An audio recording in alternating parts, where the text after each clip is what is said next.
Welcome to Smart Wealth with Joshua. Your daily stock analysis and catalysts talk. Today we're looking at advanced micro devices, or AMD. If you find our talks useful, please consider subscribe, like, and comment underneath. And setting the stage for you today, the AI chip race has just been the absolute biggest wealth-building narrative of the decade. Oh, absolutely. It's the defining trend right now. Right. And today's goal is really to figure out if AMD has officially shifted from being, a plucky underdog to a dominant infrastructure giant. Yeah, and more importantly, how you should position yourself around this stock over the next, say, 18 to 24 months. Exactly. Because we start with the raw financial reality. I mean, money talks, right? It always does. Okay, let's unpack this.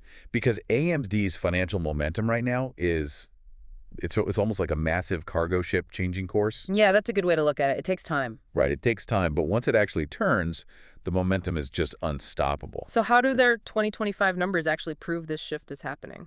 Well, if you look at their full year 2025 revenue, they hit $34.6 billion. Wow. Yeah, which is a 34% year-over-year increase. But the real crown jewel in those numbers is the data center segment. Which is where the huge margins are. Exactly. That segment now makes up 48% of their total revenue. Almost half. Almost half. It's about $16.6 billion, and it's completely driven by their MI300 and MI325 GPUs. So they're completely shedding that old reliance on low-margin consumer stuff. Yeah, they've practically amputated it. And if you look at the fourth quarter specifics, they posted $10.27 billion in revenue, which beat the $9.69 billion estimates. Right. And a 16% consensus beat on EPS, hitting $1.53. But here's the crazy part. Their net income margin is sitting at a very robust 16%. Okay, and just for context, where's Intel sitting right now? Intel is at a negative 2% margin. Negative 2%. Ouch. I mean, that is a stark contrast. It really is. Intel is bleeding cash trying to run their own factories, while AMD outsources the manufacturing. They're lean. And that lean structure leads directly to a free cash flow explosion. Like, I saw a record $2.1 billion in Q4 alone. Yeah, nearly doubling from the prior year. Which is huge for you as an investor. But we should note, AMD doesn't pay a dividend, right? No dividend. So for you listening, classify this strictly as a capital appreciation vehicle. They are hoarding this cash. I think it's like $7.2 billion in cash versus only $3.2 billion in debt. Which they need, honestly. They have to aggressively fund R&D to keep up. Right, but financials only matter if they're protected by a moat, a competitive advantage. So we need to explain why AMD is actually capturing this market share from Nvidia and Intel. Yeah, the technology has to back up the numbers. Exactly. So I think of Nvidia's software dominance, their CUDA platform, sort of like Apple's iOS walled garden. It's locked down. But that's a great analogy, yeah. Is AMD's strategy basically the Android equivalent that's going to break that monopoly? Yes. What's fascinating here is they have this dual-pronged moat. It's hardware superiority combined with open-source software disruption. Okay, break down the hardware part first. So on the hardware side, they're making the leap to a 2-nanometer process node. This is for their upcoming MI450 GPU and the Venice CPUs. 2 nanometers, that's microscopic. It is, and it outpaces Intel's 18A node, and it potentially leapfrogs NVIDIA's Vera Rubin architecture. Because shrinking the transistors gives data centers exactly what they need, right? Better performance per watt. Exactly. Power and cooling are the biggest bottlenecks for these hyperscalers. If you give them better performance per watt, you win. But the hardware isn't enough without the software, that Android analogy we talked about. Right, and that's where ROCm 7.2 comes in. It's AMD's open source software, and it is aggressively lowering the switching costs for developers who are used to Nvidia. Is it actually working, though? Are developers using it? Oh, definitely. The metric here is staggering. ROCm downloads grew 10 times year over year in 2025. 10 times, wow. Yeah, a 10x explosion. And if you want validation that this ecosystem works, just look at the partnerships. The Meta and OpenAI deals, right? Exactly. They secured multi-generational, multi-gigawatt partnerships with both Meta and OpenAI. Gigawatt. That's just wild to think about. That's city-level power usage. It is. And it proves the architecture works at scale. It essentially underrates their next 2 years of data center revenue. Okay, so the fundamentals are solid. The moat is there. Because of that, institutional money is just mechanically flooding into the stock. We need to tell you, the listener, what the smart money is doing right now. It's all about following the flow of capital. Right. And here's where it gets really interesting. Because the elephant in the room is that the stock recently surged 40% in a single month. Yeah, it was a massive rip. So a lot of retail investors are probably thinking, am I late to the party? Is the big money still buying at these levels? Oh, the big money is absolutely still buying. The institutional accumulation is actually fierce right now. Give me an example. Like, who is buying? Take D.E. Shaw, the hedge fund.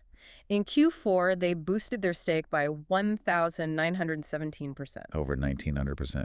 Yeah, they went from 350,000 shares to over 7 million shares. Wow. So they are not just trading it, they're positioning for the long term. Exactly. And it's not just hedge funds. There are strategic insider moves, too, like Meta. Meta was granted performance-based warrants for up to 160 million shares. Wait, really? So Meta actually owns a piece of the upside? Yes. It aligns their financial success directly with AMD's stock price. If AMD does well, Meta makes money on the stock. That is brilliant. It locks them into the ecosystem. It really does. And then you have the mechanical buying. The ETFs. Right.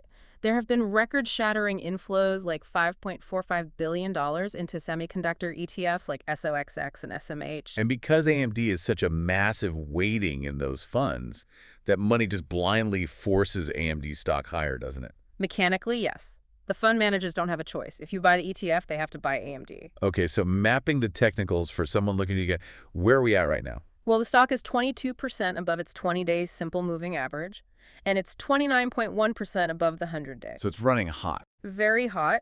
Resistance is up at $287.50. But if you're waiting for a pullback, there is really robust support around $230.50. Okay, $230.50 is the level to watch. But no wealth-building strategy is complete without looking at the downside. You have to know the risks. Exactly. We need to pivot to the immediate hurdles because the valuation concerns here are real. I'll play the skeptic for a second. Go for it. An RSI of 78.21 means the stock is heavily overbought, right? And on top of that, a 100x trailing PE sounds absolutely terrifying if you're a value-conscious investor. How do we justify buying here? If we connect this to the bigger picture, that valuation fear starts to dissolve. Okay, debunk the PE fear for me. The 100x trailing PE is heavily skewed by one-time items and massive R&D investments. If you look forward, which is what the market does. Right, the market looks ahead. Exactly.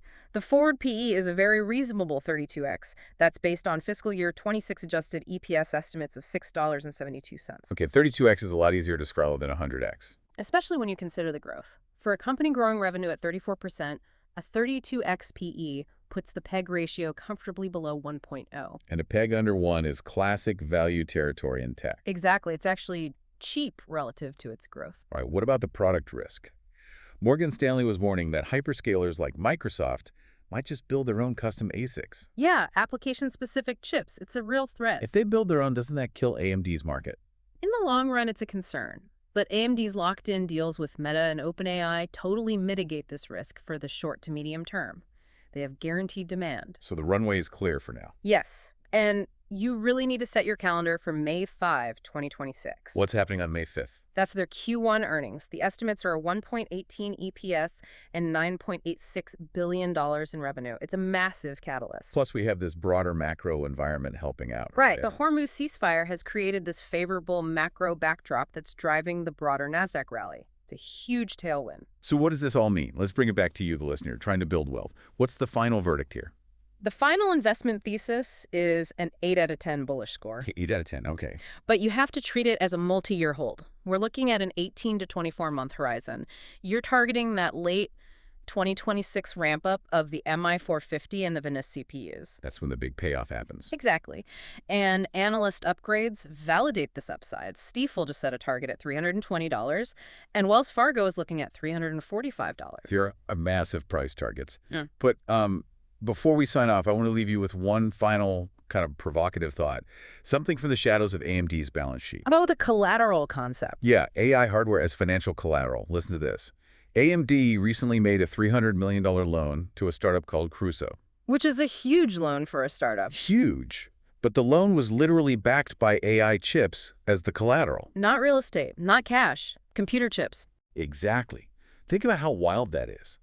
I challenge you to consider how this novel financing mechanism might secretly unlock just this massive, under-the-radar pipeline of startup demand. Because if startups can borrow against the chips they buy, Wall Street hasn't even modeled that yet. It lowers the barrier to entry entirely. it changes the whole velocity of money in the sector. It absolutely does. Yeah. It's definitely something to watch as you position your portfolio. Thank you for tuning in to Smart Wealth with Joshua. Keep building, keep analyzing, and we will catch you on the next one.